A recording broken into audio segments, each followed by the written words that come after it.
الحمد لله نحمده ونستعينه ونستغفره ونؤمن به ونتوكل عليه ونعوذ بالله من شرور أنفسنا ومن سيئات أعمالنا من يهده الله فلا مضل له ومن يضلل فلا هادي له ونشهد أن لا إله إلا الله وحده لا شريك له ونشهد أن سيدنا ومولانا محمدا أحمد عبده ورسوله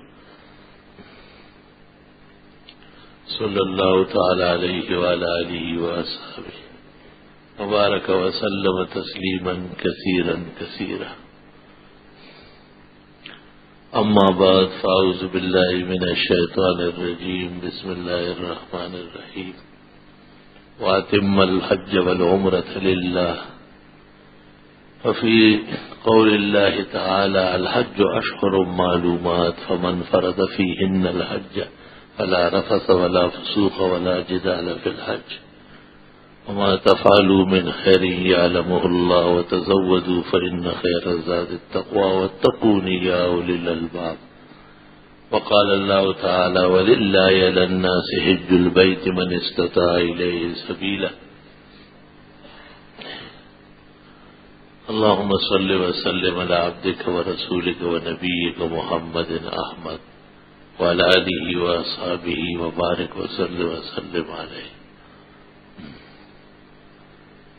چونکہ حج ایک بڑی عبادت ہے اور عمر میں ایک مرتبہ فرض ہے.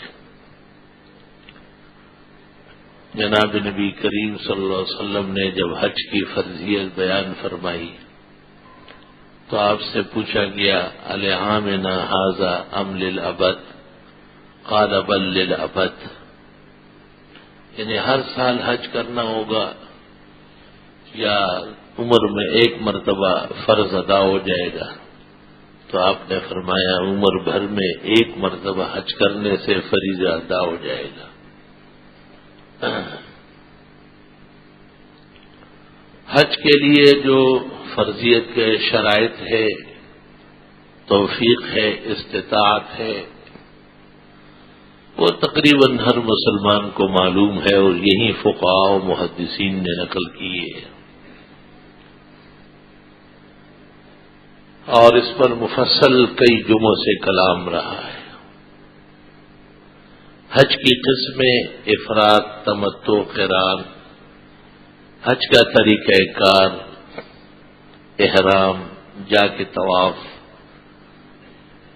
اور اس کے ساتھ سعی صفا مروہ کی، اور پھر 8 ذی الحج سے اگر پہلے سے احرام قران افراد کا نہیں ہے تو پھر احرام حج کا، منا پہنچ کر 5 نمازیں پڑھنا اور سویرے عرفات روانہ ہونا، 9 ذی الحج کو وہیں وقوف کرنا غروب آفتاب تک، وہ سورج وہیں ڈوبے لیکن مغرب کی نماز وہاں نہ پڑھی جائے گی، اور اس سے پہلے 2 نمازیں ظہر اور عصر وہاں پڑھ چکے ہوں گے. بہتر اور افضل تو وہاں کے امام کی اقتداء میں ہے، لیکن اس میں کچھ مشکلات ہے.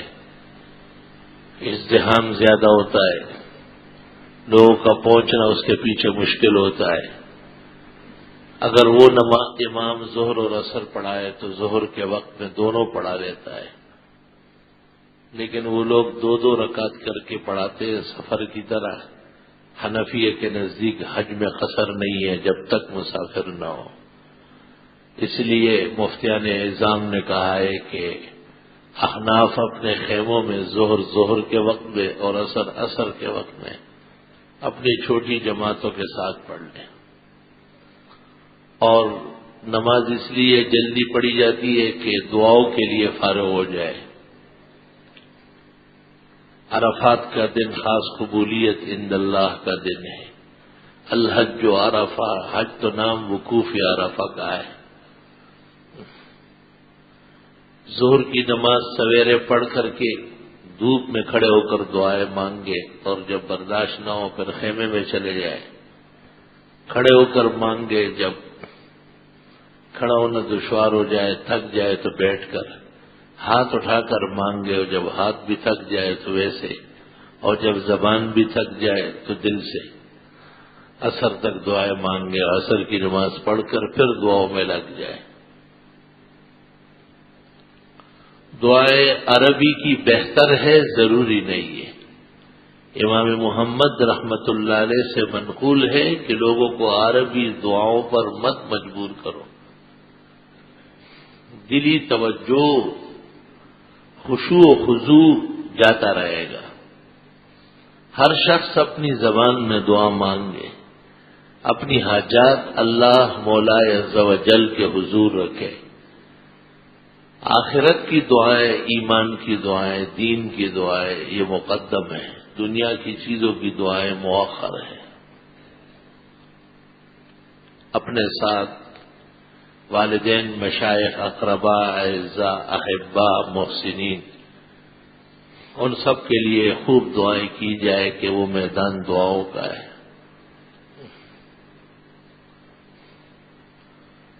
عرفات میں ایک پہاڑ ہے، اس کو جبل الرحمت کہتے ہیں۔ کہتے ہیں کہ آدم علیہ السلام کا اصل نزول جنت سے یہاں ہوا تھا، یعنی آئے تو تھے ہندوستان میں، لیکن جب حج کے لیے گئے تو حوا جدے میں اتری تھی، وہ بھی پہنچ گئی۔ 40 سال بعد عرفات اس پہاڑ کے دامن میں ملاقات ہوئی ہے۔ خدا تعالی کی گرفت بھی بعض نیکان کے ساتھ بڑی سخت ہوتی ہے۔ ذرا سی لغزش ہو گئی کہ ایک پھل کھانے سے جنت میں منع کیا تھا اور آدم علیہ السلام و حوا کھا گئے۔ اہبطا منہا جمیعا، نکلو یہاں سے۔ فإن لكم في الأرض مستقر ومتاع إلى حين بعضكم لبعض عدو، زمین میں دشمنی، وقتی فائدے، پریشانی ہے، صدمے اب اٹھاتے رہو۔ حضرت موسیٰ علیہ السلام اور حضرت ہارون بھی اس پہاڑ پہ آئے ہیں۔ 35,000 انبیاء علیہ السلام اس پہاڑ کے پاس مختلف اوقات میں دعا مانگنے لگے۔ قبولیت کی خاص گڑی ہے، لیکن 40 لاکھ آدمی اس پہاڑ کے سامنے جائیں گے تو قتل و غارت گری ہوتی ہے۔ فقہاء کرام نے لکھا ہے کہ وہاں پہنچنا مکروہ ہے، اس وجہ سے ازدحام ہوتا ہے اور لوگوں کی جان جانے کا سخت اندیشہ ہے۔ مغرب تک عرفات میں دعا ہی دعا ہے، رونا واویلا ہے، فریاد و آہ و بکا ہے۔ اللہ بزرگ و برتر کے حضور اپنی بندگی، عاجزی، بے کسی پیش کرنی ہے، اس کی رحمت ایمان کے لیے، اسلام کے لیے، حسن ختام کے لیے، اور اس سے آخرت کی فوز، مغفرت، بخشش، جنت، جہنم سے بچاؤ مانگنے کی کوشش ہے۔ اللہ تعالیٰ کل عالم کے حاجیوں کی اور مزاجیوں کی دعائیں قبول فرمائے۔ عرفات میں مغرب کا وقت تقریباً داخل ہو جاتا ہے، مگر حکم یہ ہے کہ نماز مغرب وہاں نہیں پڑھنی ہے، اور عرفات سے چلتے چلتے مزدلفہ پہنچنا ہے۔ ویسے تو مزدلفہ آدھے گھنٹے کا راستہ ہے، لیکن حج میں 2-3 گھنٹے لگتے ہیں۔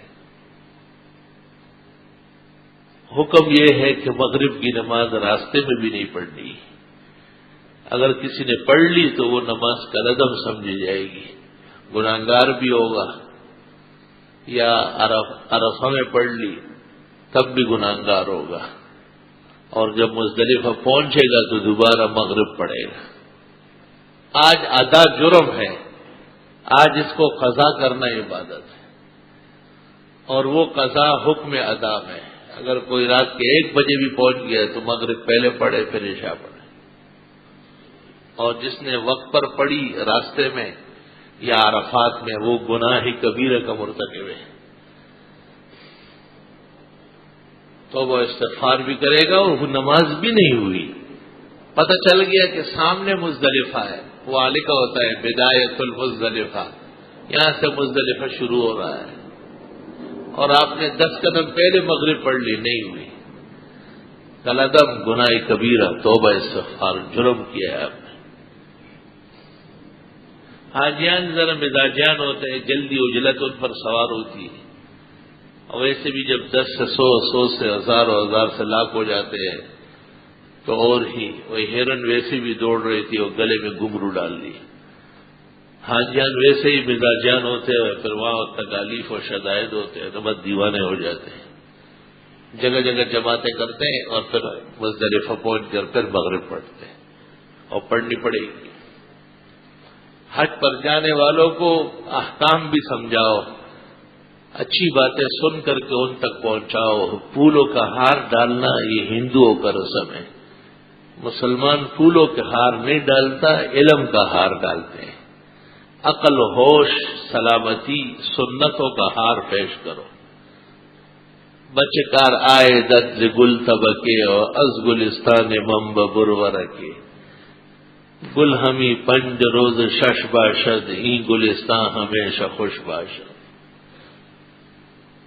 شیخ سعدی نے لکھا ہے نا کہ عصر کا وقت تھا اور کچھ ساتھی جا رہے تھے تو میں نے پوچھا کہاں، انہوں نے کہا باغ جاتے ہیں، کائے کے لیے؟ کہا پھول توڑ کے لائیں گے۔ میں نے کہا رہنے دو، بچے کار آئے دد گل طبقے اور از گلستان ممب برور کے، طباق بر بر کے جو پھول لاؤ گے وہ ایک دن مرجھا جائیں گے۔ میں نے کتاب گلستان لکھی ہے، اس کو پڑھ لو، سمجھ لو۔ گل ہمی پنج روز شش باشد، ای گلستان ہمیشہ خوش باشد۔ سارے جہان کے پھول اور گل چند دن تازے ہوں گے پھر مرجھا جائیں گے،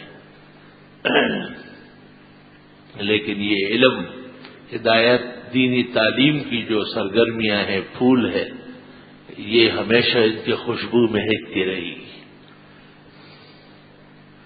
حاجیوں پر اثر اس لیے کم ہوتا ہے کہ ان کے حج غلط ہوتے ہیں، احکام الٹا پلٹا ادا کرتے، مسنون طریقوں سے محروم ہوتے ہیں، اور جہاں ان کو تربیت دی جاتی ہے حاجی کیمپوں میں اور دیگر پمپوں میں، اور ویسے ان کو پمپ کر دیتے ہیں، لیکن سب بدعت، فضولیات، خرافات، کام کی باتیں جس سے ان کو انسان بنانا ہے وہ باتیں ان کو کم بتائی جاتی ہیں۔ مزدلفہ میں مغرب پڑی اور رات کا وقت ہو گیا، عشاء کی نماز پڑھ لیں، اور اب دعاؤں میں لگے، جب تک ہمت ہے جاگنے کی دعائیں مانگے، خوب دعائیں مانگے، اور جب نیند آنے لگے تو اجازت ہے سونے کی، سو جائے، سویرے اٹھے اور دعاؤں میں لگ جائے، اور فجر کی نماز مزدلفہ میں غلس میں اندھیرے میں پڑھنا سنت طریقہ ہے۔ احناف قاطبتاً متفق ہے کہ فجر روشنی میں پڑھنا افضل ہے، جب صبح کی روشنی پھیل جائے، سفیدہ پھیل جائے، وَالصُّبْحِ إِذَا أَسْفَرَ۔ لیکن حج کے موسم میں مزدلفہ کے اندر یا سفر کے اندر یا رمضان کی فجر میں یا خواتین کے لیے فجر اندھیرے میں پڑھنا افضل ہے۔ عورتوں کو انتظار نہیں کرنا ہے گھروں میں کہ جو سفیدہ پھیل جائے، یا بعض عورتیں کہتی ہے جماعت ہو جائے، غلط بات ہے، ان کے اوپر جماعت بھی نہیں ہے، سفید بھی نہیں، بس وقت فجر اذان ہو گئی نماز پڑھ لیں۔ عورت کی نماز اندھیرے میں روشنی سے افضل ہے۔ جناب نبی کریم صلی اللہ علیہ وسلم نے فرمایا کہ میں نے دعائیں مانگی عرفات میں، سب دعائیں قبول ہو گئی ہے، لیکن 2 دعائیں رہ گئی ہیں، ایک حقوق کی اور دوسرے دماغ کی۔ اگر کسی کے ذمہ کسی کا حق ہو اور اگر کسی کے ذمہ کسی کا خون ہو تو وہ رسول اللہ صلی اللہ علیہ وسلم کو اللہ تعالیٰ نے کہا کہ اس کو معاف نہیں کرنا۔ عرفات جیسے مقام پر آپ کی یہ دونوں دعائیں نامنظور کر دی گئی۔ مزدلفہ میں فجر پڑھ کر کے آپ دعاؤں میں مشغول تھے اور حضرت جبریل آیا اور فرمایا کہ اللہ تعالیٰ نے فرمایا کہ جب ان کے جنتی ہونے کا فیصلہ کر لوں تو جس کا حق ہوگا اس کو میں اپنے ہاتھ سے نعمتیں دے کے معاف کرا دوں گا، اور جس کے ذمہ خون ہوگا اس کو میں اور بڑی بڑی نعمتیں دے کے راضی کر دوں گا۔ آپ بہت خوش ہوئے۔ امت اس لیے مزدلفہ کے سحر میں دعاؤں میں بڑی کوشش کرتی ہے۔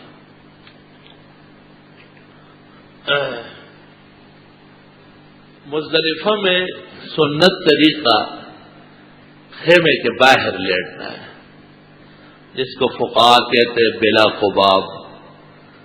وہاں خیمے کے نیچے نہیں لیٹنا ہے، الا کہ سخت سردی ہو یا بارش ہو یا بیمار ہو۔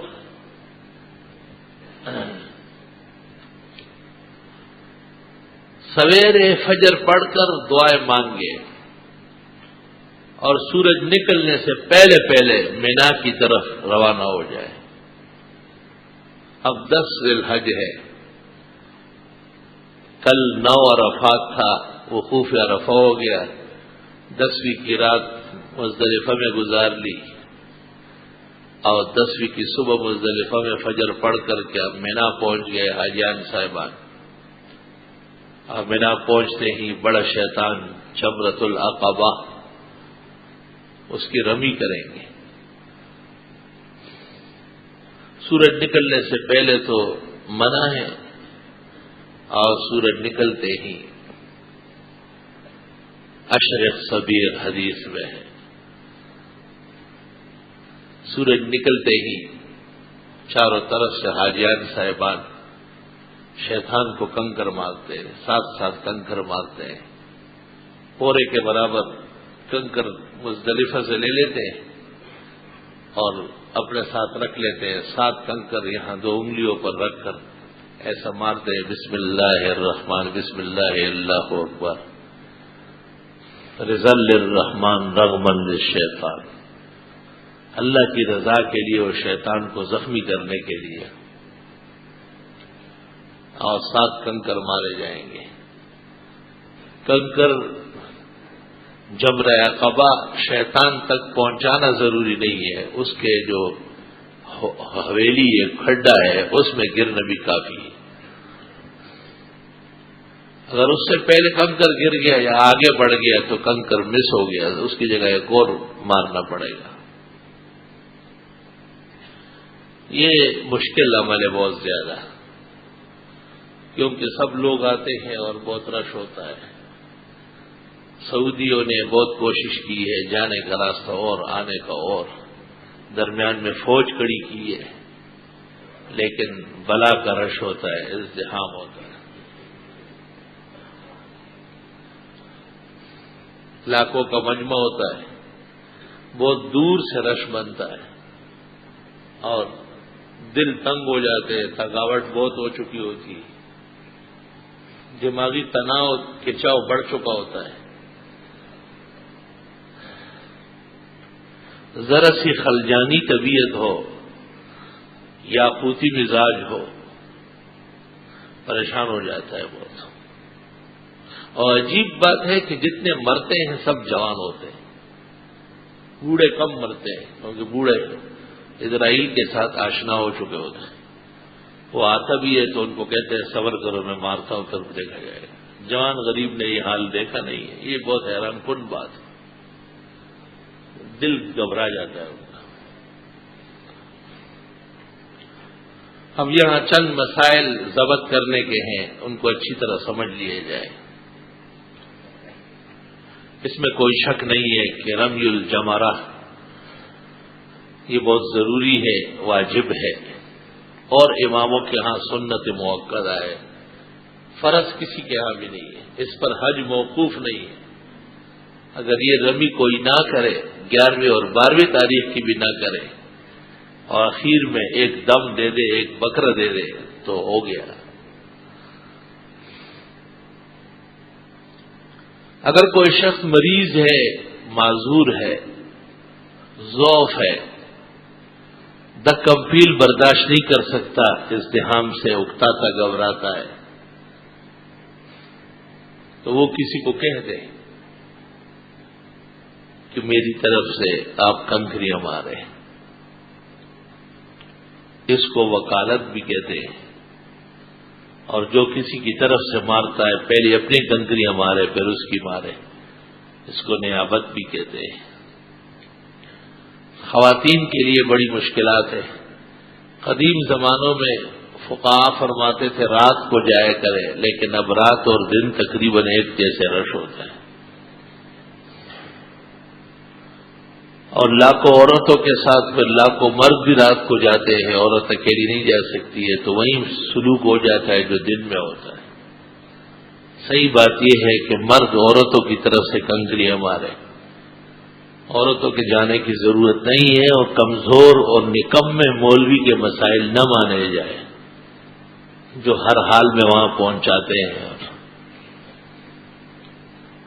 بہت تکلیفیں اٹھاتے ہیں۔ اس سلسلے میں فقہاء عصر سے میرے موبائل سے ہوئے ہیں، اور میں نے عرض کیا ہے کہ چونکہ یہ حج کا رکن نہیں ہے نہ فریضہ، اس پر حج موقوف نہیں ہے، لوگوں کی جان جا رہی ہے، عزتیں لٹ رہی ہے، تو تخفیف کر دی جائے، اور تخفیف کے بڑے دلائل و اشباع و انظار فقہ و اصول کے اندر موجود ہیں۔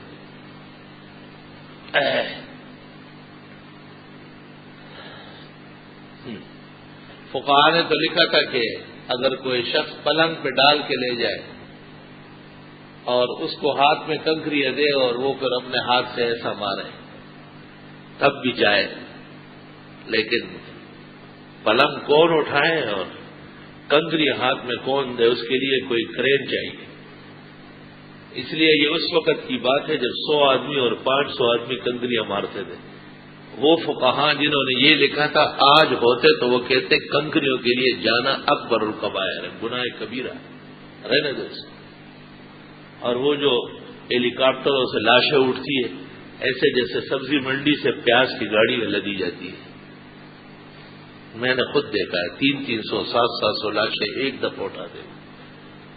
میں کھڑا تھا دیکھ رہا تھا، کاش کہ علماء میں اور فقہاء میں دین کی سمجھ ہوتی تو یہ لاشوں کے ڈھیر نہ لگتے۔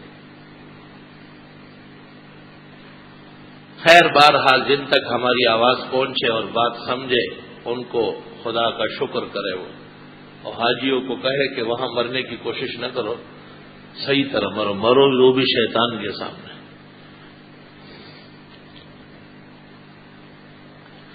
بہرحال ایک عمل ہے دقت آمیز، ہمت مردانہ، فولادی مزاج، استقلال، بے شک سر آنکھوں پر بہت بڑا اجر اور مقامات ہے، لیکن خطرات ٹالنا یہ فقہاء علماء کا کام ہے۔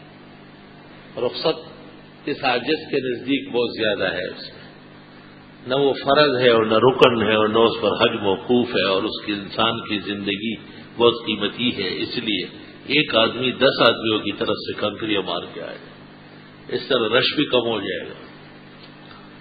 اور جن کو شوق ہے اور ہمت ہے بلا شبہ خود کرنا اصل سنت عین وجوب زندگی کا ایک داؤ اور بہت کوشش کا عمل ہے۔ شیطان جمرہ عقبہ کے کنکر مارنے سے فارغ ہونے کے بعد سیدھا منا مذبح جا کے اور وہاں قربانی کرنی ہے۔ حاجی متمتع اور حاجی قارن پر قربانی واجب ہے، اور جس نے صرف حج کا احرام باندھا ہے، عمرہ نہیں ہے اس میں، جس کو حاجی مفرد کہتے ہیں، اس پر قربانی نہیں ہے، وہ مسافر ہے۔ قربانی ایک علیحدہ مسئلہ۔ حج تو آپ سے پوچھا گیا سب سے بہترین حج کون سا ہے؟ آپ نے فرمایا افضل الحج هو العج والسج، بہترین حج وہ ہے جس میں خوب قربانی ہو، خوب تلبیہ ہو۔ آپ سے پوچھا گیا حاجی کیسا ہوگا؟ فرمایا پراگندہ حال پراگندہ بال، تھکا تھکایا، چور چور پریشان۔ یا رب لک الکبریاء فی السماوات والارض۔ قربانی سے فارغ ہونے کے بعد آئے اور بال اتارے، سر کے بال مونڈے، داڑھی نہ مونڈے، خدا کے قہر اور عذاب سے بچے، اتنی بڑی عبادت کے بعد بھی اللہ کو ناراض کرنے کے ڈر پہ ہے، جہنم سے بچے اور خدا کے قہر اور عذاب سے بچے، سر کے بال بالکل مونڈے اور داڑھی کو اس طرح بلیڈ کینچی نہ لگائے، حاجیان انسان بنے اور انسان بن کر کے وہاں سے آئے، گناہ عظیم کا ارتکاب کر کے اس زمین کو اپنے اوپر گواہ کر کے کس کروٹ سوئیں گے؟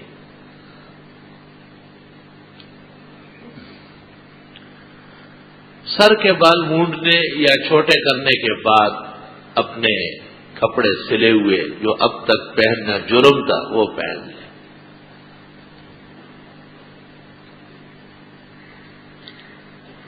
کیونکہ احرام کی حالت میں سلے ہوئے کپڑے پہننا جرم ہے،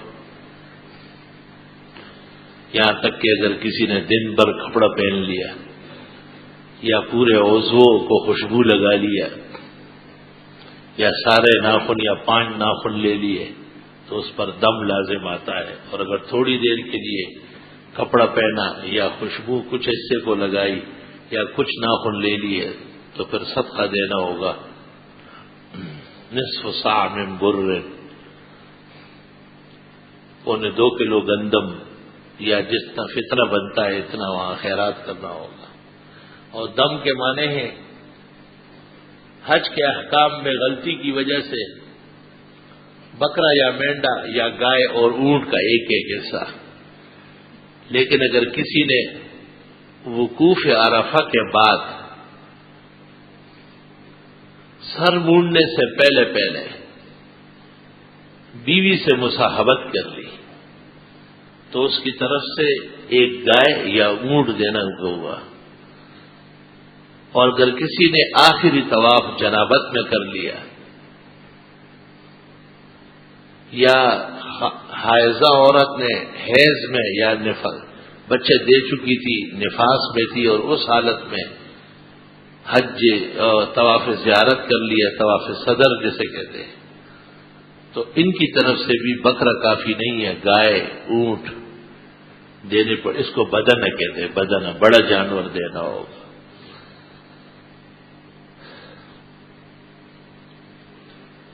اور اگر وقوف عرفات سے پہلے کسی نے بیوی سے مصاحبت کر لی تو حج باطل ہو گیا، باطل ہونے کے بعد احکام برقرار ادا کرے گا، لیکن اگلے سال دوبارہ آئے گا اس حج کی قضا کرنے کے لیے۔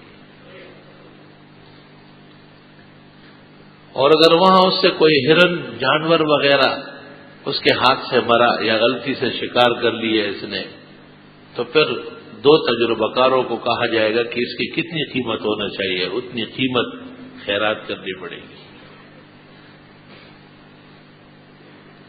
اور ویسے بال ٹوٹتے ہیں یا کہیں چوئنٹی مکھی غلطی سے مری تو ایک ہاتھ سے کچھ کھجورے یا 1-2 ریال خیرات کر لیے جائے، وقتاً فوقتاً حاجیان صاحبان نفقات بھی کرتے رہے۔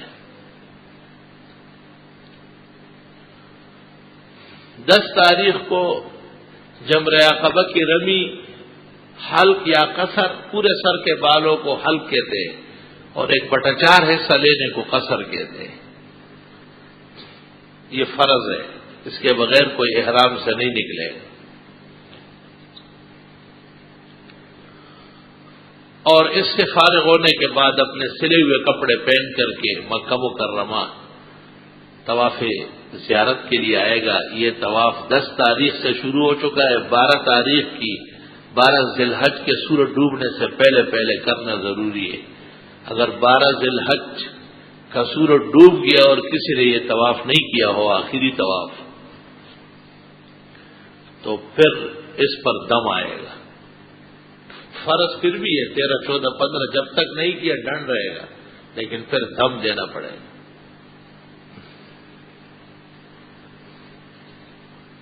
خواتین کے لیے بعض اوقات مسائل ہوتے ہیں، وہ داخل حرم نہیں ہو سکتی ہے ماہواری کی وجہ سے، اس میں پیچیدہ مسائل ہیں۔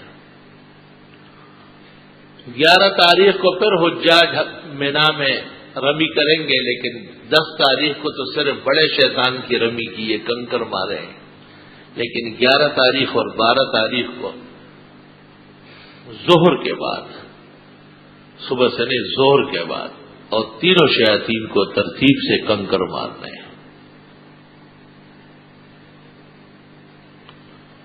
اور بہتر یہ ہے کہ 12 تاریخ کو کنکر کے بعد مغرب سے پہلے پہلے مینا سے نکل جائے، عرفات چلے۔ اگر وہاں رہ گیا تو بہتر یہ ہے کہ 13 تاریخ کی بھی رمی کر کے جائے، اور اگر صبح صادق وہاں داخل ہو گئی پھر واجب ہے کہ 13 ذی الحج کی بھی رمی کر کے جائے۔ البتہ 13 ذی الحج کی رمی کے لیے یہ سہولت ہے کہ وہ فجر کے بعد کرنا جائے گا، جبکہ 11 اور 12 کو ظہر کے بعد رمی کی جائے گی۔ 2 دن کی رمی یا 3 دن کی، یعنی 11، 12 یا 13 ذی الحج کی رمی کے بعد حاجی صاحب بالکل فارغ ہے۔ اب جب یہ اپنے وطن کو لوٹے گا تو اس وقت ایک طواف کرے گا، اس کو طواف وداع کہتے ہیں، واجب طواف ہے۔ اگر یہ کسی وجہ سے نہ کر سکا تو گناہگار بھی ہوگا اور دم بھی ذمہ پر آئے گا۔ البتہ یہ پہلے طواف جو اس نے حلق کے بعد سلے ہوئے کپڑے پہن کر 10 تاریخ سے لے کے 12 تاریخ تک کیا، اس جیسے فرض نہیں ہے، وہ حج کا رکن ہے، یہ رکن نہیں ہے، صرف واجب ہے۔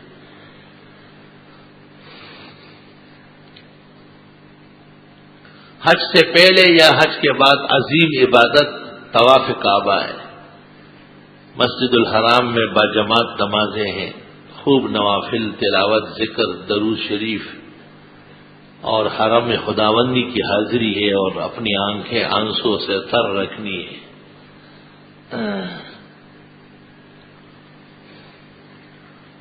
اس میں شرعاً اختیار ہے کہ کوئی پہلے مدینہ منورہ چلا جائے اگر دن ہو، یا بعد میں مدینہ منورہ چلا جائے۔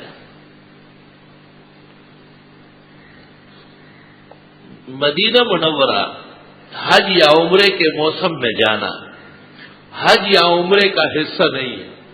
حج یا عمرے کے احکام مکہ مکرمہ میں مکمل ہو جاتے ہیں۔ مدینہ منورہ حاضری ایمان کا مقتضا ہے، حج اور عمرے کا صرف نہیں، کیونکہ آپ نے احادیث میں توجہ دلائی ہے، ارشاد فرمایا ہے، رغبت دی ہے کہ جب تمہیں موقع ملے تو میرے شہر آنا اور میری قبر کی زیارت کرنا،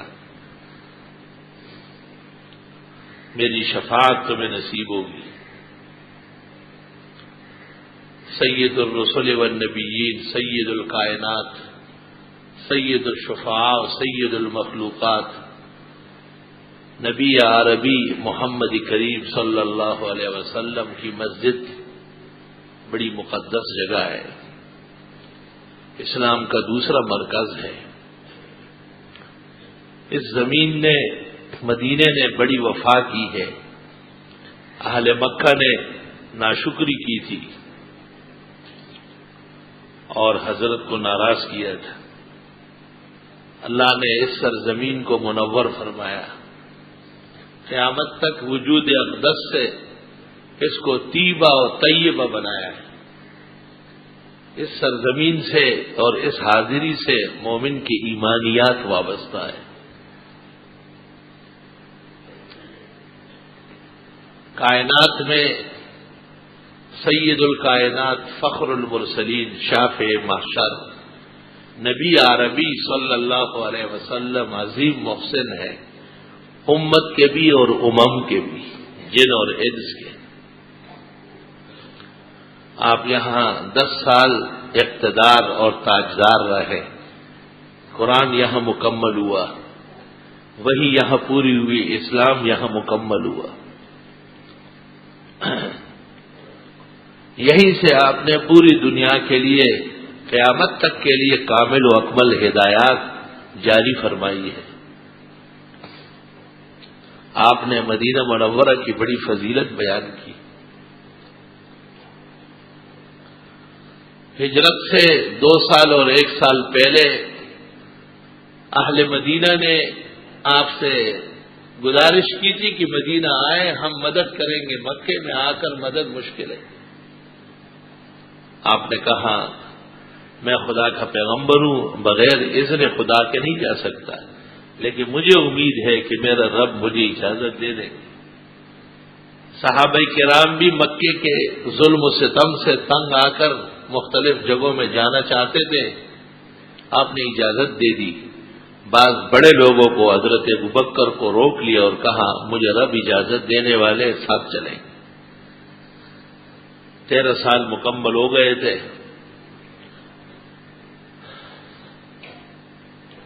اور مکے والوں کے ظلم میں کمی نہیں آئی تھی، وہ بڑھ گئے تھے۔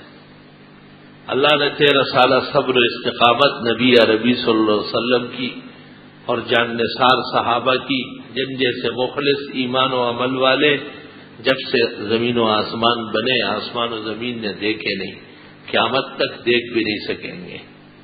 افضل الخلائق کے بعد الانبیاء اصحاب رسول اللہ صلی اللہ علیہ وسلم۔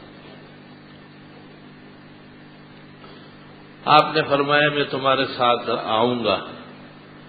مدینے والوں نے کہا پھر ایسا نہ ہو کہ واپس آ جائے، آپ کے اللہ نے آپ کی مدد کرنی ہے، مکہ فتح ہو جائے گا۔ حضرت نے فرمایا میں وہیں آپ کے ساتھ رہوں گا، اور مختلف موقعوں پہ آپ نے اس کو واضح کیا، ان کی تسلی دی ہے۔ جب مکہ مکرمہ فتح ہوا اور حضرت وہاں آ کر کے بھی 4 فرض 2 پڑھتے تھے، فرمائے میں مسافر ہوں، اتموا صلاتکم، تم پوری پڑھ لو۔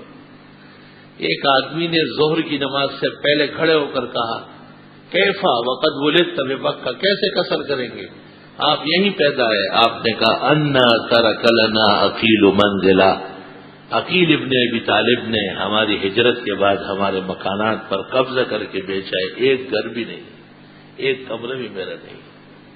آئے ہے اپنے آبا و اجداد کے وطن میں،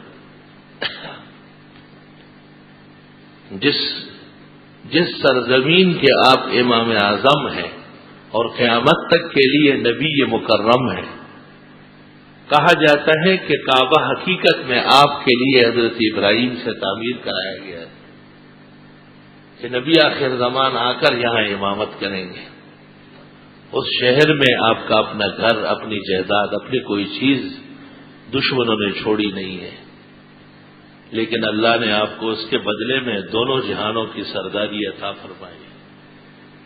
نیم جاں بستان دو صد جاں دہد، آنچ در وحمت نیاید آدہد۔ دنیا کی تکلیفیں جب آتی ہے تو اللہ اس کے بدلے میں بڑے مقامات و درجات دیتے ہیں، اور انبیاء تکلیفوں سے ڈرتے نہیں ہیں۔ انبیاء تو تکلیفوں کے شاہین ہوتے ہیں۔ اللہ، مدینہ منورہ کی حاضری ہمارے ایمان کا مقتضا ہے۔ مدینہ منورہ حاضری بڑے ادب و احترام کے ساتھ ہے۔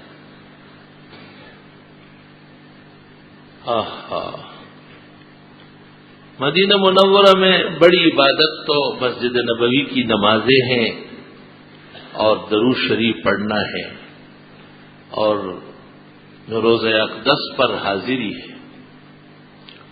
یا رب صلی وسلم علیہ۔ مسجد نبوی آپ کی مسجد ہے، اور اس میں نماز پڑھنا ایسا ہے جس طرح آپ کی اقتداء میں کوئی نماز پڑھ رہا ہو۔ آج 1500 سال بعد بھی وہیں لذت و حلاوت ہوتی ہے۔ ہنوز ابر رحمت درفشان است، محروم خانہ و مہرے نشان است۔ مجھے ایک ساتھی نے کہا مدینے کے امام جب قرات کرتے ایسا لگتا ہے ابھی ابھی نازل ہو رہا ہے۔ میں نے کہا نازل تو 1500 سال پہلے ہوا ہے، لیکن حق کے تلاوت ان کو دیا گیا ہے۔ حضرت صلی اللہ علیہ وسلم کے مصلی پہ گڑے۔ استاد گرامی قدر محدث العالم حضرت اقدس مولانا یوسف بنوری مرحوم فرماتے تھے مدینہ منورہ کا امام اور کعبے کا امام پورے عالم کے مسلمانوں کے امام اور مذہبی رہنما ہیں، وہ ہم سب کے بڑے ہیں۔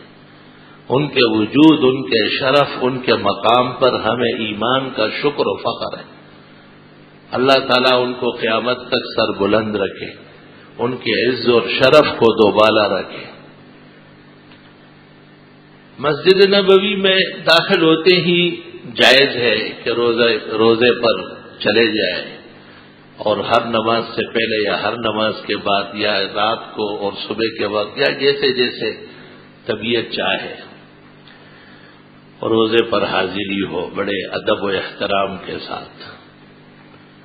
ائمہ متفق ہے کہ حضرت صلی اللہ علیہ وسلم کی وفات کے بعد بھی روزے پر حاضری کے وقت زندگی جیسے آداب بجا لانے ہیں، یعنی اوپر دیکھنا نہیں ہے اور اونچی آواز سے درود شریف پڑھنا نہیں ہے۔ خدا جانے یہ اونچے پڑھنے والے وہاں کیا کریں گے، ان کو تو کوئی کیپسول دینا پڑے گا کہ ان کی آوازیں بند ہو جائیں۔ یہ ادھر سے چلاتے ہیں اور حکم آیا ہے چاروں اماموں کا، چاروں ائمہ ایک مسئلے پر متفق ہیں کہ روزے رسول پر حاضری کے وقت سلام پڑھتے وقت دھیمی آواز جو مشکل سے خود سن سکے، یہ احترام و ادب ہے۔ یہ اس فرقے کی ہدایت کے لیے دعا فرمایا۔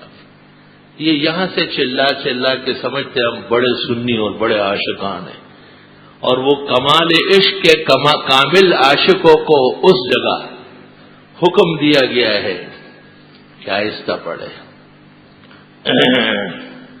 اے مرغ سحر عشق ز پروانہ بیاموز، کان سوخ ترا جان شد آواز نیابت۔ کہتے ہیں صبح کے مرغ جو اتنا چلاتا ہے تجھے عشق ہے، پروانے سے محبت سیکھ لو، شمع پر جل کر خاک ہو جاتا ہے، کوئی آواز نہیں سنتا ہے۔ ای مدعی اندر طلبش بے خبر آنند، ان دعوے داروں کو عشق و محبت کی ہوا بھی نہیں لگی۔ آن را کے خبر شد خبرش باز نہیں آمد، جن کو صحیح معنوں میں عشق لگتا ہے ان کی آواز کوئی نہیں سنتا ہے۔ باوجود ز من آواز نہیں آمد کے من یا رب صلی وسلم علیہ۔ افضل اور بہتر نماز والا سلام ہے السلام علیکم ایھا النبی ورحمۃ اللہ وبرکاتہ، اور نماز والا درود شریف ہے اللہم صلی علی محمد وعلی آل محمد کما صلیت علی ابراہیم وعلی آل ابراہیم انک حمید مجید، اللہم بارک علی محمد وعلی آل محمد کما بارکت علی ابراہیم وعلی آل ابراہیم انک حمید مجید۔ صحابہ کرام، تابعین، تبع تابعین، ائمہ مجتہدین، ائمہ حدیث تفسیر روز رسول کی پیشی کے وقت یہی سلام پڑھتے تھے اور یہی درود پڑھتے تھے۔ میں نہ جان سکا کہ یہ فصل فی زیارت النبی والے کہاں سے آئے اور کہاں سے لے کے آئے۔ صلاۃ والسلام علیک یا رسول اللہ یا حبیب اللہ یا شفیع المذنبین، پھر ادھر ہو جاؤ، پھر پڑھو، یہ کہاں ہے، کتنے دیوبندی ہوئے؟ اسلام پکا ہے، پورا مستند دین ہے۔ موجودہ اسلام میں جو صحابہ و تابعین لے کے آئے اور امام ابو حنیفہ و بخاری نے سمجھ کے نقل کیا، اس میں کوئی دکھا دے مجھے۔ ہدایت کے بعد سارا کارخانہ لگا ہے، صاحب ہدایت تک کوئی دنیا میں اس کا وجود نہیں ہے۔ بہادران زمانہ اہل حق نے بھی زیارت النبی کی کتابیں بھر دیے، بدعتیوں کا کارخانہ انہی کی وجہ سے سرسبز ہے۔ یہ الفاظ نہیں ہے، یہ صحابہ نے نہیں پڑھے۔ کوئی کہے کہ پڑھے تو یہ غزو یہ میدان دکھا دیں، ہم شکر گزار ہو جائیں گے، جولی و دعائیں دے دیں گے، ہم اپنی تقریر واپس لے لیں گے، لیکن انشاءاللہ ایک کالی داڑھی سفید ہو گئی، 19 سال کی عمر سے اب 55 سال عمر ہو گئی، یہی کہنا ہے کہ یہ نہیں ہے۔ اللہم صلی وسلم علی النبی الامی وعلی آلہ واصحابہ وبارک وسلم۔ بہتر یہی ہے کہ پیش ہوتے وقت السلام علیکم ایھا النبی ورحمۃ اللہ وبرکاتہ اور اللہم صلی علی محمد درود شریف والا سلام، اور درود شریف جو نماز میں ہے وہ بالکل مستند رجسٹرڈ، اور محمد الرسول اللہ صلی اللہ علیہ وسلم جو دین لے کے آئے چاروں مذاہب کی تمام نمازوں میں یہی سلام درود ہے، اور روز رسول پر یہی پڑھا گیا ہے۔ بعض حضرات شوقیہ طور پر یہ پڑھتے ہیں، یا نعت جیسے ایک شاعر نے نعت بنائی، پڑھ سکتا ہے۔ ہمارا ایمان ہے کہ روزے کے پاس حضرت سنتے ہیں، اللہ نے قبر میں حیات عطا فرمائی تمام انبیاء کو۔ الانبیاء احیاء فی قبورہم یصلون، پیغمبر قبروں میں زندہ ہیں، نماز پڑھتے ہیں اور قریب سے سلام سنتے۔ من سلم علی عند قبری سمعتہ، جو میرے قبر پر سلام کہے سنتا ہوں۔ ومن سلم علی نائیا ابلغتہ، جو دور سے پڑھے پہنچایا جاتا ہے۔ ان للہ ملائکہ سیاحین فی الارض، اللہ کی زمین میں فرشتے مقرر ہیں، جہاں کوئی درود شریف پڑھے، سنت سلام پڑھے، فرشتے سوغات لے کر کے حضرت کے ہاں پیش کرتے ہیں۔ حضرت ان کے حق میں دعائے مغفرت، استغفار، رفع درجات، اللہ کے ہاں بخشش کی درخواست پیش کرتے ہیں۔ اللہم صلی وسلم علی النبی الامی وعلی آلہ واصحابہ وبارک وصلی وسلم علیہ۔ درود شریف کی جتنی قسمیں احادیث میں آئی ہے، آثار و اخبار میں مروی ہے، سب کا پڑھنا برحق ہے، اور بڑے ادب و احترام کے ساتھ۔ گو قبر رسول پر دعا مانگتے وقت قبر کی طرف منہ کر کے دعا مانگنا ادب ہے، چاروں اماموں نے لکھا ہے، لیکن یہاں کے یار لوگ جا کے کچھ اپنی عادتیں بھی دکھاتے ہیں، شرک اور بدعت۔ تو وہ نجدی بھائی ہمارے آ کے لا تدعوا ربک بالقبلہ، ہم تو ان سے گپ شپ لگاتے ہیں، کئی مرتبہ سمجھایا ہے کہ غلط سلط باتیں کرتے ہو، لیکن بہرحال ان کو زیادہ تنگ بھی نہیں کرتے، کیونکہ وہ پاسداران ہے روز اقدس کے۔ وہ نہ ہو تو پھر انہوں نے تو وہ تماشا کیا تھا ترکیہ کے دور میں کہ کیل تک ٹھوکے تھے، پنگوڑے لگائے تھے، کیل لگائے تھے، کیل عورت کے بچے کے لیے، اور بچے کی زندگی کے لیے پنگوڑے لٹکے ہوئے تھے۔ یہ تو خدا کا کرم ہوا، نجدی وہابی حکومت آ گئی، انہوں نے سب کو بلڈیزر کر دیا اور کہا کہ صفا صفا لا تری فیہا عوجا ولا امتا۔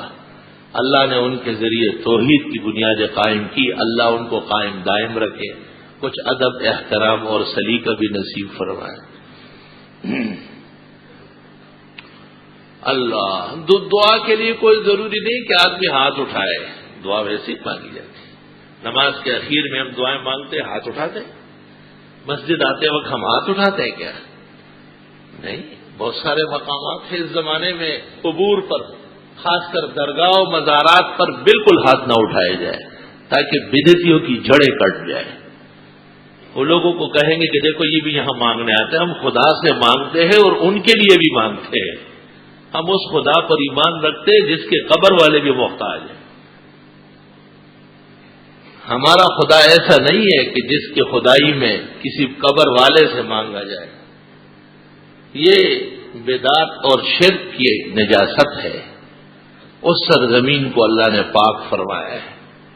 جناب نبی کریم صلی اللہ علیہ وسلم نے دعا کی، اللہم لا تجعل قبری وثنا یعبد، خدایا میری قبر کو بتوں کی طرف پوجے کی جگہ نہ بنا۔ اللہم لا تجعل قبری عیدا، خدایا میری قبر کو جشن اور میلہ ٹیلہ نہ بنا۔ طالب علم سمجھے ذرا، عید کا مطلب ہوتا ہے خوشیاں منانا، اور قبر رسول پر خوشیاں نہیں آداب بنانے۔ خوشی میں انسان بے لگام ہوتا ہے اور آداب میں انسان با ادب رہتا ہے۔ حضرت صلی اللہ علیہ وسلم کا عظیم معجزہ ہے کہ 1500 سال گزرنے کے باوجود آج بھی وہاں سرکاری اہلکار کھڑے ہوتے ہیں اور وہ لوگوں کو سید القبور اور روح القبور محمد الرسول اللہ صلی اللہ علیہ وسلم کے دولت قدے اور آرامگاہ کا احترام اور تقدس بتاتے ہیں. کوئی بھی وہاں نہیں کر سکتا ہے. بڑے بڑے بدعتی اور رافضیوں کو میں نے دیکھا ہے وہاں کے سیدھے ہو جاتے ہیں. کاش کے سعودی حکمران پاکستانی حکمرانوں کو مالی تبکی دیتے ہوئے ان کو کچھ تاکید بھی کر لے. یہ بش کی تاکید پر تو جان لڑاتے ہیں. شاہ عبداللہ جیسے موحد اور استاذ الموحدین رئیس المتصنعین ان کا فرض ہے کہ وہ پاکستان کے بادشاہ کو کہے کہ اپنے ملک میں بدعتیوں کو لگام دے, درگاہوں پر موحدین بٹھا لے, وہاں سے شرک اور بدعت کی نجاست ہٹائے. ہر بزرگ ہر ولی جو دنیا سے گزرا ہے اللہ کا نیک بندہ پیغمبر کا متبع سنت تھا, اس کی قبر پر درگاہ میلے ٹیلے اس کی توہین ہے, بے حرمتی.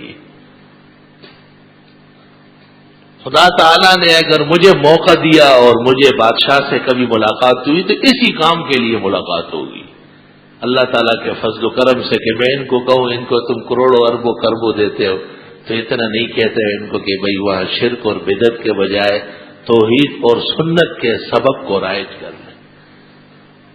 اللہ تعالیٰ ہمارے ملک میں آئین شرعی ایسے لوگوں کے ہاتھ سے نافذ فرمائے جن میں توحید کی جلالت اور سنت کا احترام اور ادب. مشہور ہے کہ مدینہ منورہ میں نماز با جماعت جو 40 نمازیں جماعت کے ساتھ پوری کر لے تو 3 روایتیں ہیں. ایک روایت یہ ہے کتب لہ براءۃ من النار, اللہ کے ہاں لکھ دیا جائے گا کہ یہ دوزخ نہیں جائے گا. دوسری روایت میں کتبت لہ براءۃ من النفاق, انشاءاللہ وہ منافق نہیں رہے گا, اس میں عقیدے اور عمل کی منافقت نہیں رہے گی. اور تیسری روایت میں کہ جس نے مسجد نبوی میں 40 نمازیں تکبیر اولا کے ساتھ جماعت کے ساتھ پوری کی اللہ اس کی مغفرت فرمائے گا اور قیامت کے دن شفاعت نصیب ہوگی. تبرانی کے المعجم الکبیر میں 3 روایتیں آئی ہیں. شفاء الفؤاد فی زیارت سید العباد میں بھی علوی مرحوم نے سندن متن نقل کی ہے. یہ زندگی میں ایک دفعہ کر لی ہے, ہر دفعہ تو ضروری نہیں. 40 نمازیں لیکن کوئی نقصان بھی نہیں ہے. 10 دن کا قیام ہوگا, تقاضا محبت ہے کہ 11, 12, 15 دن کا قیام, کیا حرج, جلدی آنے کی کیا ضرورت ہے. ایک دفعہ وہاں پہنچے جم جاؤ, اللہ نصیب فرمائے. مسجد نبوی اور آبادی دور دور ہو گئی, مشقت ہے بہت زیادہ.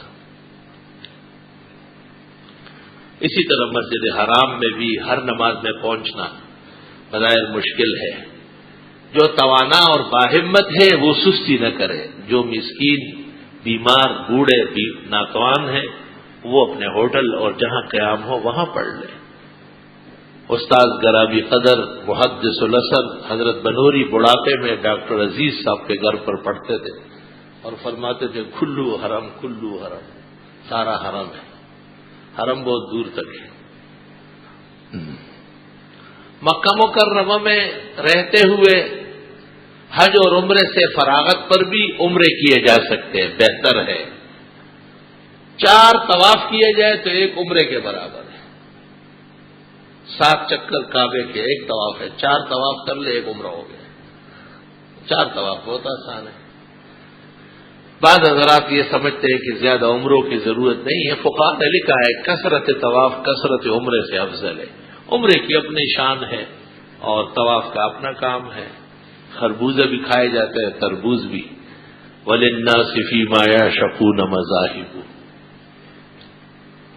بہت ادب و احترام سے، آنسوؤں کے سیلاب کے ساتھ، دل کی توجہ کے ساتھ، دماغ کے سوز کے ساتھ، آہ و بکا کے ساتھ دعائیں مانگی جائے ہر دونوں مقامات پر. جتنے دن اور گھڑیاں نصیب و غنیمت سمجھی جائے، آسمان و زمین سے زیادہ بیش بہا اور قیمتی لمحات سمجھے جائے، اور ہر موقع پر اپنے اور اپنے لوگوں کی مغفرت، مسلمانوں کی نجات، کفار سے بچنے اور مسلمانوں کی عزت و آبرو، اسلام کے شعائر کے تحفظ اور بقا کی خوب دعائیں کی جائے. ایسی دعائیں کی جائے کہ اس دعا سے عرش کے دروازے کھل جائے، آسمانوں کے حجابات اٹھ جائے.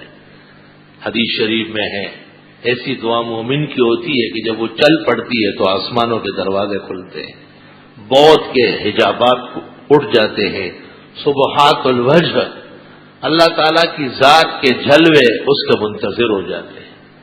ایسی دعائیں تقدس والی، دعاؤں میں تکلف کی حاجت نہیں، دعاؤں میں سادگی محبوب ہے، دعاؤں میں بناؤ سنگار کی حاجت نہیں.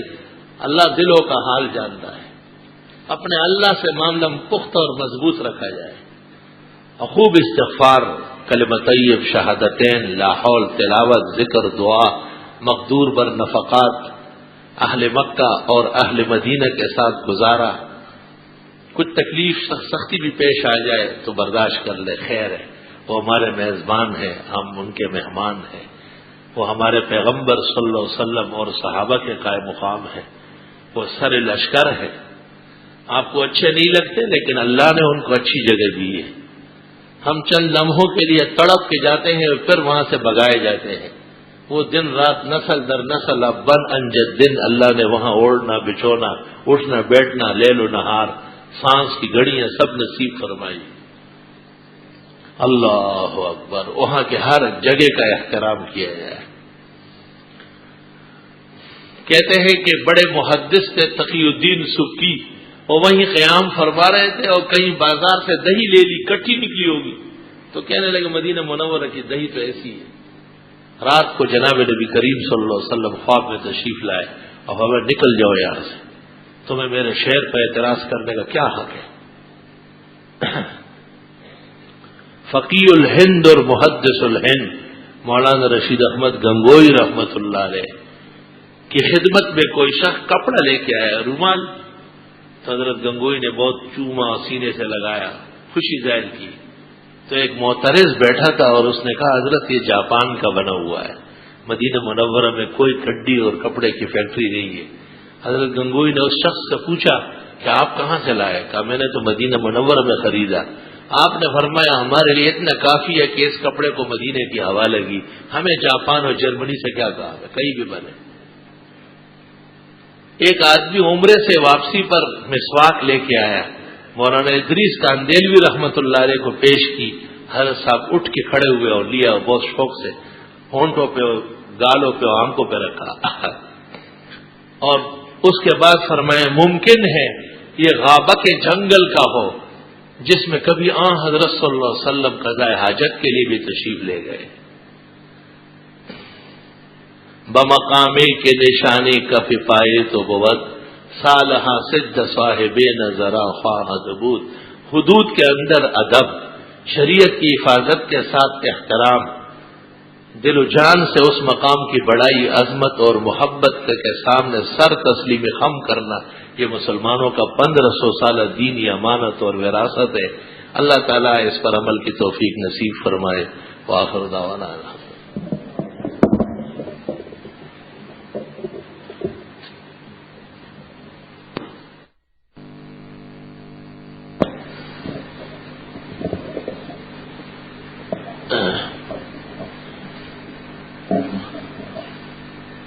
الحمد لله حمدا كثيرا وسبحان الله بكرة وأصيلا. الله أكبر كبيرا. أشهد أن لا إله إلا الله وحده لا شريك له وأشهد أن محمدا أحمد عبده ورسوله صلى الله تعالى عليه وعلى آله وأصحابه وبارك وسلم. أما بعد فأعوذ بالله من الشيطان الرجيم. وأتموا الحج والعمرة لله. الحج أشهر معلومات ومن فرض فيهن الحج فلا رفث ولا فسوق ولا جدال في الحج. وما تفعلوا من خير يعلمه الله وتزودوا فإن خير الزاد التقوى واتقون يا أولي الألباب ولله على الناس حج البيت من استطاع إليه سبيلا وقال النبي صلى الله عليه وسلم الحج المبرور جزاؤه الجنة وقال صلى الله عليه وسلم إن الحج يغسل الذنوب كما يغسل الماء الدرن بارك الله لنا ولكم في القرآن العظيم ونفعنا وإياكم بالآيات والذكر الحكيم إنه تعالى جواد قديم كريم ملك بر ورب رؤوف رحيم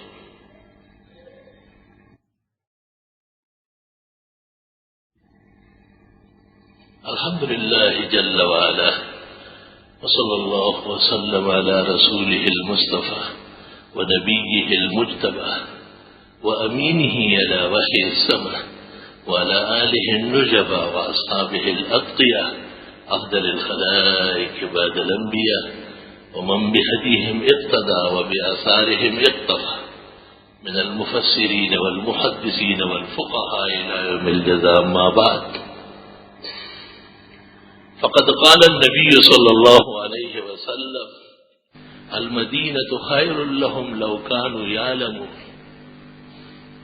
وقال صلى الله عليه وسلم إن الإيمان يأرز إلى المدينة كما تأرز الحي إلى جحرها وقال صلى الله عليه وسلم من تصبر على شدائدها كنت له شفيعا وشافعا يوم القيامة وقال صلى الله عليه وسلم اللهم إن عبدك إبراهيم قد جعل مكة حرما وإني أحرم ما بين لابتيها وقال صلى الله عليه وسلم اللهم بارك في المدينة وبارك في مدها وسعيها وكيلها وجعل ضعفي ما جعلت بمكة من البركة إن الله يأمر بالعدل والإحسان وإيتاء ذي القربى وينهى عن الفحشاء والمنكر والبغي يعظكم لعلكم تذكرون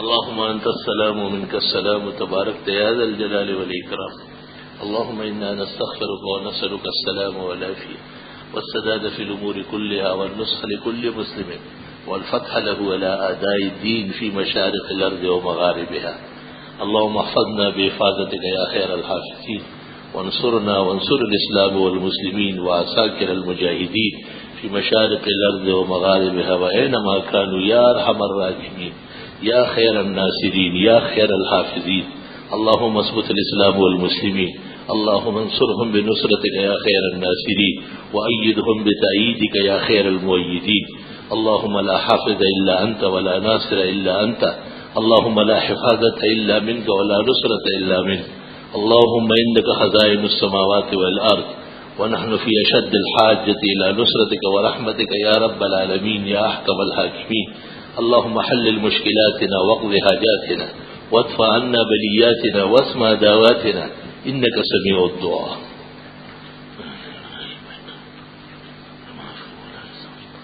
بیماروں کے لیے دعا فرمائے اللہ صحت و شفا دے مسلمان مرحومین کے اللہ مغفرت فرمائے پریشان حالوں کی اللہ پریشانی دور فرمائے جو حج کے لیے جا چکے ہیں اللہ سفر مبارک فرمائے آسان و قبول فرمائے جو جانے والے ہیں اللہ ان کے راستے ہموار فرمائے اللہ سب کے عزائم توبے اور استغفار کے بنائے تمام چھوٹے بڑے گناہوں سے اللہ توبے کی توفیق عطا فرمائے صلی اللہ تعالی علی خیر خلقی محمد و آلہ و اصحابہ اجمعین برحمتہ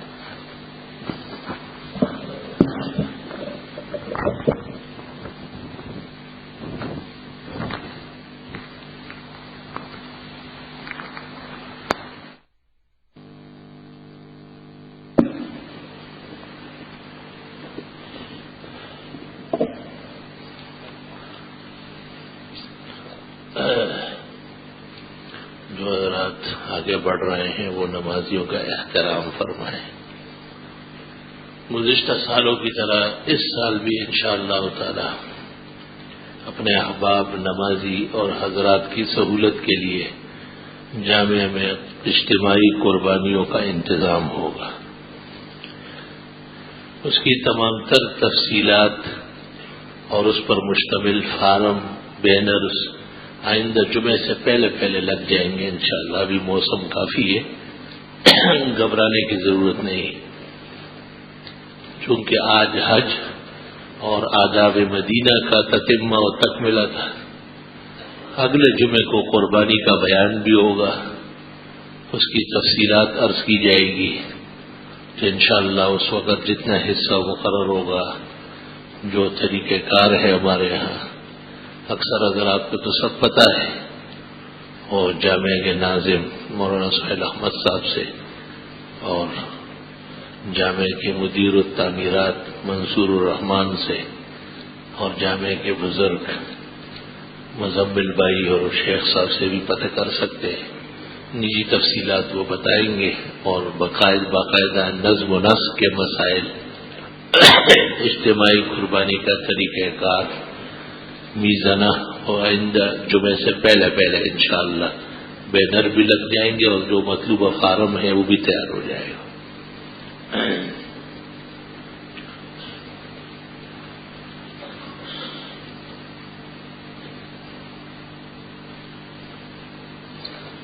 ہمارے 3 گناہ. پہلا گناہ وضو میں پانی زیادہ بہانا، دوسرا گناہ مسجد میں دنیاوی باتیں کرنا، تیسرا گناہ بچوں کو صفوں سے ہٹانا.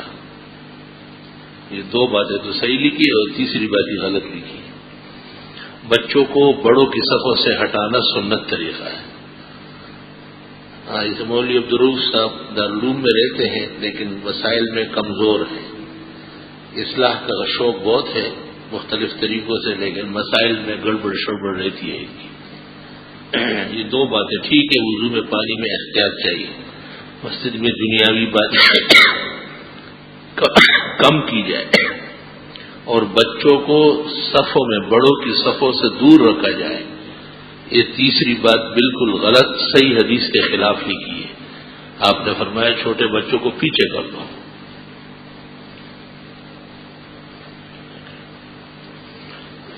ایک آدمی اکیلے نماز پڑھ رہا ہے، سمع اللہ لمن حمدہ کہ ربنا لک الحمد پڑھ سکتا ہے. جی اکیلے نمازی تو دونوں پڑھے گا. امام کے ساتھ پڑھنے والا امام صرف سمع اللہ لمن حمدہ کہے اور مقتدیان ربنا ولک الحمد پڑھ لے.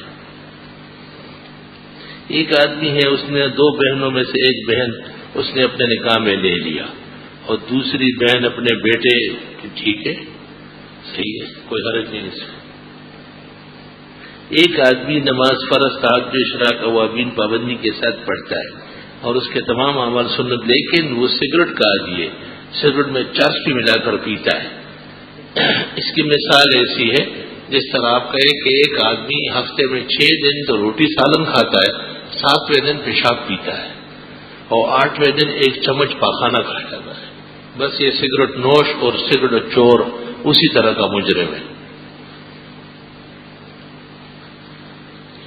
جو لوگ 3 رمضان کو زلزلے میں فوت ہو گئے اس کے معاوضے سے تعبیر کرتے ہیں، انسانی جان کا معاوضہ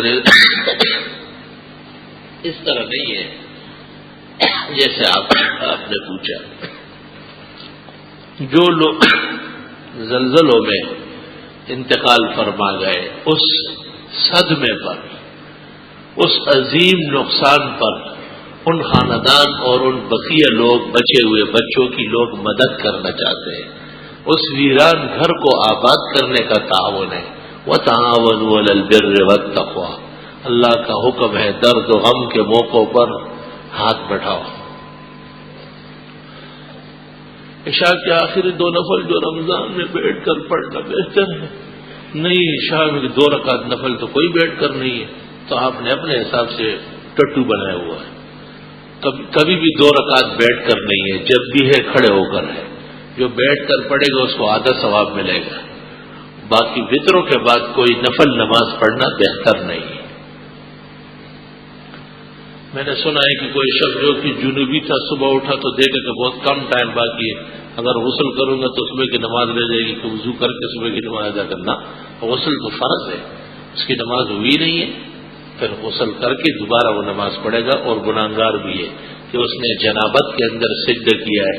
بعض علماء کے نزدیک بغیر وضو یا جنابت میں سجدہ کرنے والا اسلام سے نکل جاتا ہے، بہتر ہے کہ کلمہ شہادت بھی دوبارہ پڑھ لیں، اور اگر وہ بیوی والا ہے تو نکاح بھی دوبارہ کرا لیں، کیونکہ اس نے اس کو جائز سمجھ کے کیا ہے۔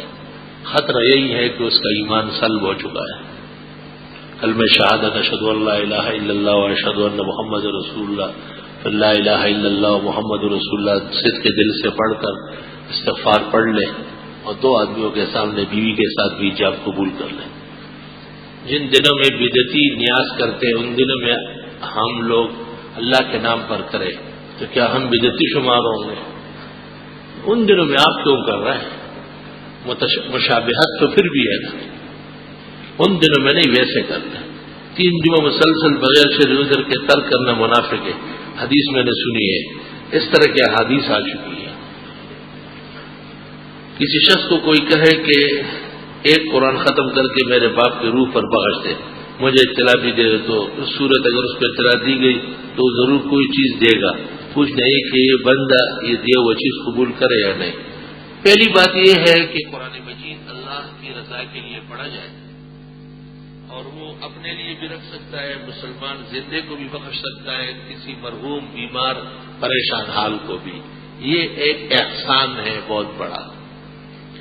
جن لوگوں کے لیے پڑھا جاتا ہے وہ زندے ہیں یا مردے ہیں، اگر ان کے پسماندگان اس قرآن پڑھنے والے کے ساتھ احسان کر لے، پیسے دے، کپڑے دے، کھانا کھلائے اور تواضع کر لے، تو یہ آیت کے مطابق ہے، حل جزاء الاحسان الا الاحسان، احسان کے بدلے میں احسان اچھا لگتا ہے۔ بعض لوگ طلباء کو گھروں میں لے جاتے ہیں اور ایسے ہی روانہ کر دیتے ہیں، ان کا یہ خیال ہے کہ کچھ لینا دینا جائز نہیں، وہ اچھی طرح کان کھول کے سنیں کہ بجائے فائدے کے ان کو نقصان پہنچے گا۔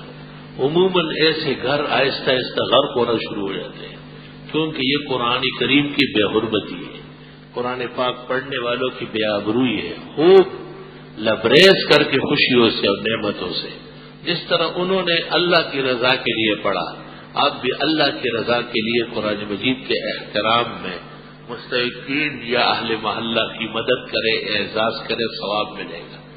جو کہتے ہیں کچھ لینا اور دینا جرم ہے، انہیں شریعت کی ہوا بھی نہیں لگی۔ اگر سجدے کی حالت میں دونوں پاؤں زمین سے الگ ہو گئے تو نماز ہوگی یا نہیں؟ بات کہتے ہیں کہ نماز مولانا مفتی کفایت اللہ صاحب مفتی اعظم ہند نے کفایت المفتی کے اندر سجدے کی حالت میں دونوں ٹانگیں اٹھانے والے کی نماز کو فاسد کہا ہے۔ کھانا کھانے کے بعد ہاتھ اٹھا کر دعا کرنا جائز ہے، بس کہتے جائز نہیں، ضروری سمجھنا ناجائز ہے۔ کھانا کھانے کے بعد دعا تو ہے، الحمدللہ الذی اطعمنا وسقانا واروانا وجعلنا مسلمین، اللہم اطعم من اطعمنا واسق من سقانا، اکل طعامکم الابرار وصلت علیکم الملائکہ وافطر عندکم الصائمون وانزلت علیکم السکینہ۔ اتنی ساری دعائیں ہیں، بالاتفاق سنت ہے، لیکن دعا میں ہاتھ اٹھانا ضروری نہیں، بہتر ہے۔ جہاں عادت ہاتھ اٹھانے کی ہے، جیسے صوبہ سرحد، وزیرستان، بلوچستان، ایران، افغانستان، وہاں ہاتھ اٹھانا بہتر ہے۔ جہاں ہاتھ اٹھانے کی عادت نہیں ہے، جیسے ہندوستان، کراچی، پنجاب کے بعض نواحی، وہاں نہ اٹھانا بہتر ہے۔ فالحمدللہ الذی جعل فی الدین سعہ۔ اگر کوئی آدمی فاتحہ پڑھنا بھول گیا، پھر یاد آنے سے کیا اس کو دوبارہ پڑھ سکتے ہیں؟ نہیں۔ فاتحہ کا تو اپنا وقت ہے، جب وہ وقت پر نہیں پڑھا گیا، بعد میں پڑھ بھی لیا گیا، تب بھی تاخیر کے لیے سجود سہو کرے۔ معراج کے عنوان کوئی کتاب بتائے جسے معراج کے واقعے کا مکمل تفصیل موجود ہو۔ محقق الازہر، امام اہل سنت، فخر احناف، شیخ الحدیث مولانا سرفراز خان صاحب بارک اللہ فی حیاتہم القیمہ، وَكَثَّرَ اللَّهُ أَمْثَالَهُمْ وَأَتْبَاعَهُم. حضرت صاحب کی کتاب ہے ضوء السراج فی تحقیق المعراج. معراج کا اردو میں بہترین مفصل مدلل قصہ ہے، پڑھ لے. بدعت کسے کہتے ہیں؟ نو وجود چیز جس کی وجہ سبب پیغمبر صحابہ مجتہدوں کے زمانے میں ہو اور انہوں نے دین سمجھ کر نہیں کیا ہو، بعد میں کوئی کر لے تو بدعت ہے. بدعتی اگر توبہ کے بغیر مرا تو جہنمی ہے. حضرت کے نکاح مبارک پڑھانے کی سعادت کن حضرات کو حاصل ہے؟ حضرت صلی اللہ علیہ وسلم کا پہلا نکاح تو ابو طالب نے پڑھایا خدیجہ کے ساتھ، بقیہ نکاح آپ نے خود پڑھے ہیں. زینب کے ساتھ نکاح اللہ نے آسمانوں پر پڑھا ہے. درود شریف سلام میں کوئی فرق ہے؟ درود شریف فارسی لفظ ہے. حنفی مسلک کے ماننے والے بلکہ بعض دلائل ہم مالکی مسلک سے دیتے ہیں. پتہ نہیں کون سی دلیل ہے؟ حضرت اگر زور کی 4 سنت کا وقت نہ ہو تو 2 پڑھی جا سکے نہ. اگر 2 پڑھی گئی وہ نفل ہو گئی، فرضوں سے فارغ ہو کر 4 سنت دوبارہ پڑھنی پڑے گی. ہدایت میں لکھا ہوا ہے. میری خالہ جو کہ بیوہ ہے، اس کا کوئی کام کرنے والا نہیں. پہلے میں اس کا کام بیوہ خالہ سمجھ کر کرتا. ایک دن اس نے مجھ کو پتہ نہیں اتنے 1000 روپے دیے اور کہا کہ اگر تجھ سے ہو سکے تو واپس دے دینا، تجھ سے نہ ہو سکے تو نہ دینا. تو اب میں اس کا کام نہیں کرتا تو مجھ سے مطالبہ کرتی کہ میرے پیسے واپس کرو. اور جب کہتا ہوں کہ وہ میں نے خرچ کر دیے اب وہ میرے پاس نہیں ہے، پھر کہتی ہے کہ میں نے تجھ کو اس لیے دیے تھے کہ تو میری خدمت کرتا رہے گا. تعجب تو تجھ پر ہے کہ ویسے اس کی خدمت کرتا تھا، جب اس نے پیسے دے دیے تو خدمت چھوڑ دی. تو تجھ جیسے رنگیلا تو کسی فلم میں بھی نہیں ملے گا. انسان کا بچہ تو احسان کے بدلے میں خوب احسان کرتا ہے. تو وہ غریب عاجز بیوہ عورت اس نے آپ کو شاباش کے طور پر کچھ معاوضہ خدمت دے دیا کہ یہ دیر تک میرے لیے دوڑتا رہے گا تو نے ٹانگیں سر پر رکھ لی. تو یہ شرم و حیا کرنا چاہیے. یا اس کے پیسے واپس کرو یا اس کے مرتے دم تک خدمت کرو. وتر کی آخری رکعت میں دعا قنوت پڑھنے سے پہلے غلطی سے جھک گیا لیکن تکبیر نہیں کہی. فوراً کھڑے ہو جاؤ، قنوت پڑھ لو، دوبارہ جھک جاؤ. اخیر میں سجدہ سہو، اگر پورے جھک کے اٹھے سجدہ سہو کافی ہے. اور اگر ویسے جھکنے کی کوشش کی، رکوع نہیں کیا ہے، سجدہ سہو کی بھی ضرورت نہیں. رب اجعلنی مقیم الصلاۃ یوم یقوم الحساب میں یہ دعا پڑھتے معلوم کرنے کیا بات جماعت نماز میں یہ دعا ہر نماز میں ہر وقت پڑھ سکتے ہیں. دعا کے وقت طواف قدوم کیسے کہتے ہیں؟ جاتے ہی جو طواف ہوتا ہے، قدوم مانا تشریف آوری، جاتے ہی جو طواف کرتے ہیں وہ طواف قدوم ہے.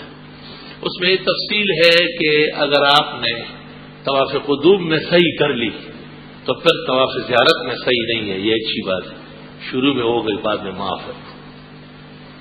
حرم شریف میں داخل ہونے کے بعد مجھے 2 رکعت نماز تحیۃ المسجد پڑھنا ہے. حرم شریف میں تحیۃ المسجد طواف ہے. طواف کسی عذر سے نہ کر سکے تو پھر بے شک 2 رکعت پڑھ لیں. رمضان مبارک میں لڑکیاں تراویح پڑھاتے، بعض علماء کہتے ہیں غیر صحیح ہے. نہیں، تراویح میں عورتوں کی جماعت قرآن مجید کے حفظ کی حفاظت کے لیے جائز ہے. البتہ فرض اور وتر جماعت سے نہیں پڑے گی، وہ اپنی اپنی پڑے گی. اور بچی مصلی پہ نہیں کھڑی ہوگی، لڑکیوں کے صف میں کھڑی رہے گی.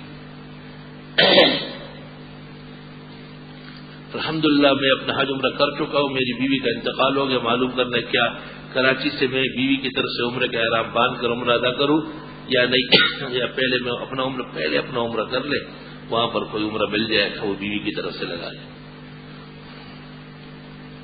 کسی کی بیوی عدالت سے خلا لیتی ہے، شوہر اپنے طلاق نہیں دیتا تو کیا طلاق ہو گئی؟ اب اس مسئلے کا دار و مدار اس پر ہے کہ خاوند ظالم ہے اور بیوی کو اٹکائے رکھتا ہے اور عدالت درمیان میں پنچایت کا کردار ادا کرتی ہے. تو سخت مجبوری کی وجہ سے پنچایت شرعی عدالت کا قائم مقام ہے. اس کے فسخ سے نکاح فسخ ہو جائے گا، بشرطے کہ عدالت نے خاوند کو طلب کیا بار بار اور یہ حاضر نہیں ہوا یا کیس کی پیروی نہیں کی. اور اگر خاوند بے قصور ہے اور عورت کی طرف سے ظلم و زیادتی ہے تو علماء کرام کا فتویٰ یہ ہے کہ پھر عدالت کا یک طرفہ فیصلہ خاوند کے طلاق کا قائم مقام نہیں ہے. مہر فاطمی اس دور کے حساب سے کتنے روپے بنتے ہیں؟ 500 درہم 500 درہم لے کے بس اس کی جو بھی قیمت بنے گا، درہم تو پوچھنا پڑے گا، 1685 یعنی 8000۔ سنت طریقہ تو یہی ہے کہ 500 درہم مہر فاطمی ہے، پھر اس کے لیے مساوی ہے سکہ رائج الوقت، یعنی پاکستانی روپے جتنے بھی بن جائیں۔ کچھ نہیں کہ آپ نے فرمایا تھا کہ جمعے کے دن بعد نماز ایسا نکاح کرنا چاہیے، کیا مفتی صاحب یہ حدیث میں وارد ہے؟ ہاں وارد ہے نا، اس کو دیکھو ذرا، نماز کے اندر اگر 1 یا 2 لفظ آگے پیچھے ہو جائے تو نماز ہو جائے گی، ہو جائے گی، سجدے سہو کی ضرورت نہیں ہے۔ کافی عرصے کاروباری پریشانی ہے، دعا کی درخواست ہے، اللہ پاک رزق حلال نصیب فرمائے۔ جس وقت جماعت کھڑی ہو جائے اور کچھ لوگ سنت پڑھنے مشغول ہو تو کیا ان سے آگے والی صف والے جی ہاں، نماز کی جماعت کھڑی ہونے کے بعد پچھلی صفوں میں جو لوگ سنت اور نفل پڑھتے ہیں ان کا لحاظ کیے بغیر صفیں بنانا درست ہے۔ اگر کوئی ہری پگڑی پہن کر نماز جنازہ پڑھا رہا ہو تو کیا اس کے پیچھے نماز جنازہ؟ ہری پگڑی پہننے والے عموماً شیاطین ہیں، شیطان کے پیچھے مسلمان کی نماز نہیں ہوتی، الا یہ کہ آپ بھی شیطانوں میں سے ایک ہو۔ ایک شخص نے کہا کہ قرآن کی قسم میں تم سے نہیں لوں گا، لیکن بعد میں غصہ ختم ہوا اور میل جول رکھا، کیا اس قسم کے قرآن کی قسم کھائی اس کو ویسے بھی چاہیے کہ اس کے خلاف کر لے اور 10 مسکینوں کو 2 وقت کھانا کھلا لے۔ قوالی کی شرعی حیثیت، قوال کے معنی ہے کذاب، حد سے زیادہ جھوٹ بولنے والا۔ تو آپ بتائیے کہ حد سے زیادہ جھوٹ بولنے کا مسئلہ مجھ سے پوچھتے، آپ اسے جائز سمجھتے ہیں؟ چشتی بشتی کوئی چیز نہیں ہے، ایسی بیکار کشتیاں ہیں۔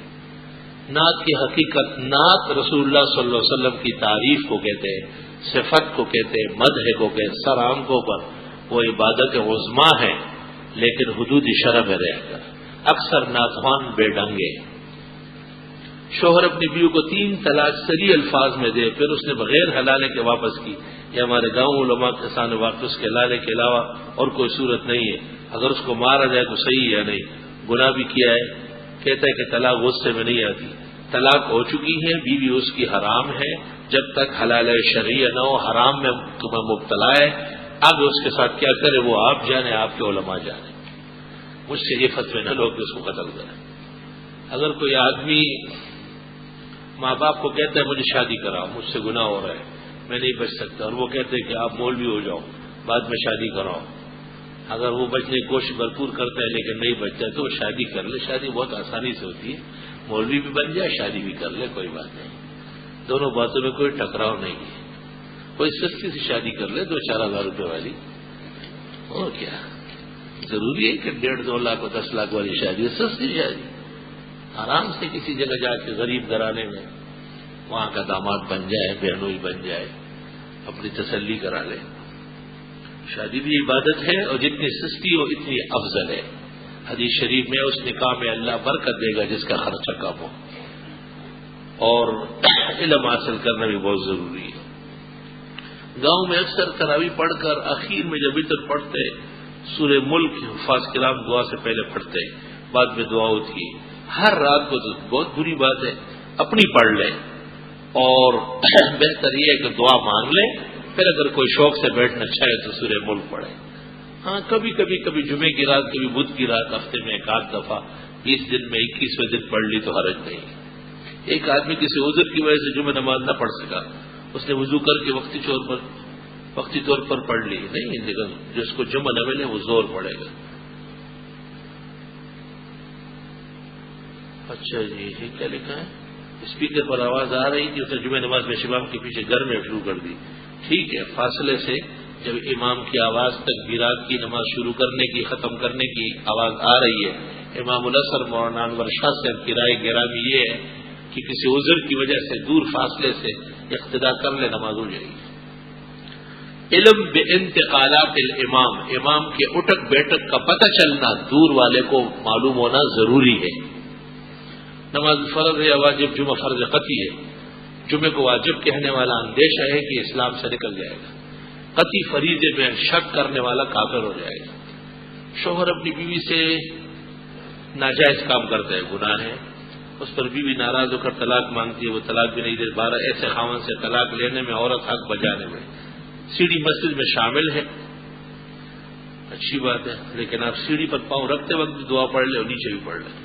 محراب میں اگر اعتکاف والا بغیر کسی کام کے پیچھے چلا گیا، اس کے اعتکاف میں کوئی خرابی تو نکالے کے لیے پیچھے جا رہا ہے، معتکف ہے یا سبزی منڈی سمجھ کے آیا ہوا ہے؟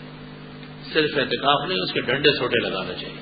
اعتکاف میں آدمی آیا ہوا ہے، مسجد کے پیچھے گھوم رہا ہے، کیا ڈکیتی کرنا چاہتا ہے؟ یہ کیسا جاپانی معتکف ہے؟ کسی عورت کسی غیر مرد کو سلام دے، پردے میں سلام کر سکتی ہے، بشرطے کہ جوان اور مشتہات نہ ہو۔ بوڑھی عورت سلام کر سکتی ہے، جواب بھی دیا جا سکتا ہے۔ جوان عورت اور مشتہات عورت اگر سلام کر لے تو جواب نہ دے۔ جامعہ ازہر کے رشدار کا انتقال ہو چکا، اللہ تعالیٰ مغفرت فرمائے۔ اللہم اغفر لہ وارحمہ، اللہم ارفع درجتہ فی اعلی علیین، اللہم ثقل لہ فی میزانی وتقبل لہ حسناتی واعف عن زلاتی وخطیاتی وجمیع سیئاتی وإیانا۔